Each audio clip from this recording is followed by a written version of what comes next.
And in terms of, say, maybe say for instance, that was you talk about quite a lot of freedom. Was it sort of quite heavily staged in that respect, or was it sort of again quite the scenes just sort of discovered somewhat as an act? I think it was quite discovered throughout. So things actually sort of changed.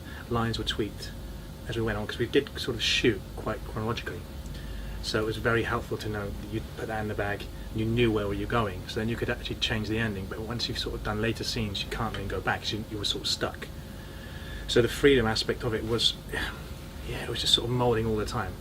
And I think him and Magni were, so the DOP, was just always sort of, I mean, their relationship together was quite wonderful too, because they sort of had ideas and then they spring off each other and they come back to the directors. And then John and Ned always had ideas. They would just have the input. It was just a really easy way to communicate. There was never sort of a dictation. It was just always sort of flowing. I got on set, I had about 2 or 3 days off, and everyone's going, "Oh, have you heard Billy's idea? Heard Billy's idea?" I thought, give me a break. You're winding me up here. It's just never just going to happen. And lo and behold, sat down at lunchtime. Billy came over in his lovely broad Irish accent and said, "So you've heard of my idea?" And I went, yeah. I thought, I spent the last 3 days just laughing about it. But his face was serious, so I knew at that point that he was going to go with it.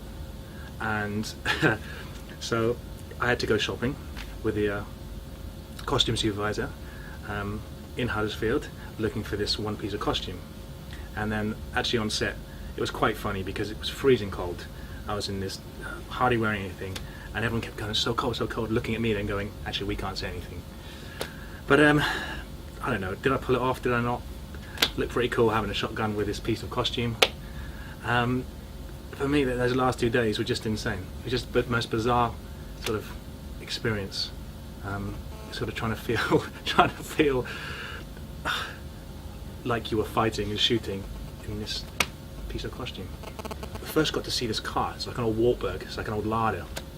And I think nowadays you sort of get in the car, it's all electric, just on and off you go. But you sort of had to like nurse this car to start. You had to be so careful with it, and every little thing you did in the car just had sort of an effect of how you drove it. So the one scene where we're driving into the base, we'd gone up this ramp a few times, and then coming back down, all I heard on this tannoy system was slow down. Obviously, got thousands of pounds of camera kit on this car, and there was a Billy the director. It's going to fall off. Obviously, I can't see that, and that's a weird thing too. Driving in a car, and you literally got 2 cameras on the bonnet. And it's very difficult to see and line up sort of where you're looking. You're just driving almost blind, and I had horses obviously running at either side. So those 2 days as well, where we were filming actually going to militia base, was just insane what was going on.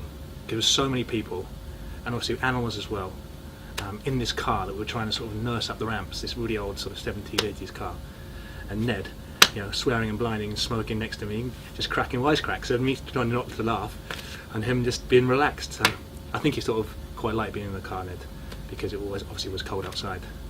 He quite liked being the passenger.